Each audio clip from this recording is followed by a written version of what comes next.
Ahojte, vítajte na YouTube kanáli Chaos Vibe. Moje meno je Peter, môžete ma poznať zo sociálnych sietí ako je TikTok alebo Instagram. Dneska vám odpoviem na pár otázok, čo vás veľmi zaujíma, takže poďme na to. Ahojte, ja sa vyjadrovám, čiže spolu s Peťom. Takže, počúvajte. Nie sme spolu, ja mám frajera a on je bisexuál. A ja neidem na bisexuálnych, ale ja idem na normálnych chlapov. Takže, aj keby to chcete, aj tedy by sme nemohli byť spolu. Takže prosím vás ľudia, netárajte pičoviny, lebo my len spolu natáčame vám videá, aby ste sa zabavili takéto a proste len tak. Nič iné, nie sme spolu, ani nebudeme. Takže ako ste mohli počuť, nie sme spolu a ani nikdy nebudeme. My sme dlhé roky kamaráti a mňa napadlo iba toľko, že či nebudeme spolu natáčať, pretože ma už TikTok až tak nebaví, natáčať sám.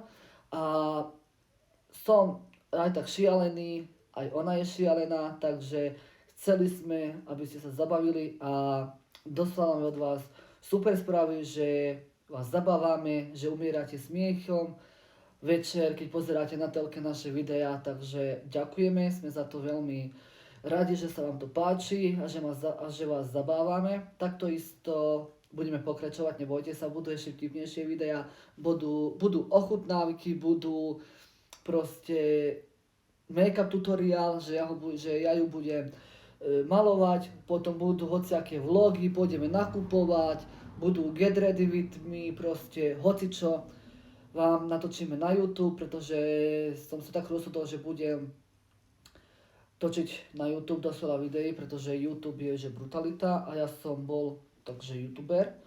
Dávnejšie, keď som bol ešte malý decko, som začal ako YouTuber, takže to bolo brutálne a teraz sa k tomu chcem venovať, že veľmi. Takže ja a Lilika nikdy v živote nebudeme spolu, ona je transka, ja som bi a Lilika sa mi aj tak, že nepáči, pretože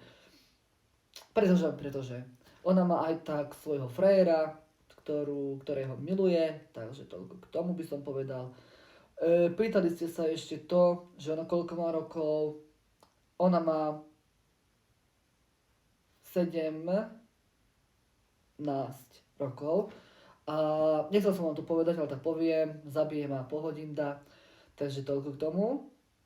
A toľko by som vám ešte chcel povedať, že nebuďte zákerní a nehejtujte nás, pretože každý deň spúšťame stream a tam máme 200-250 ľudí na streamoch, more, a 100 ľudí, viac ako polovica, iba hejtuje. Gejoši, buzeranti, transka, dajte sa liečiť, aby vás rakovina zjedla a takéto komentáre dostávame. Akože ja som zvyknutý na hate komentáre, hate správy, pretože už som 5 rokov na internete, na Instagrame, na TikToku a vôbec ma to nezaujíma, ja to neberiem k srdcu. Hejteri nás berú iba hore, ale ona teraz začala a ona proste to nesie ťažko. Ona je proste taká, že sa hanbí za to, že kto je, čo je. Ale nemala by sa hanbiť za to. Každý sme iný. Neodsudzujte ľudí, ktorí nie sú takí ako vy. Chápeš to? Dúfam, že si to pochopil. A nebudeš urážať ľudí, ktorí sú iní než ty. Takýchto ľudí, ako je ona, nazývame, že sú výnimoční, niečom výnimoční, niečím vedia zaujať, ale ty ne, lebo ty máš kurevský nudný život.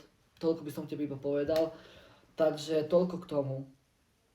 Takže tak, my sme tuto, ale za chvíľu budeme tu hore a dosiahneme viac v živote než ty,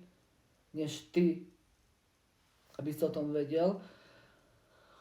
Toľko by som vám chcel povedať, takže môžete sa tešiť na nové videjka, ktoré ešte tu budú, pretože pôjdeme bombastiku pôjdeme. Takže čaute a nehejtujte, správajte sa ako ľudia a ne jak zvieratá. Bye bye!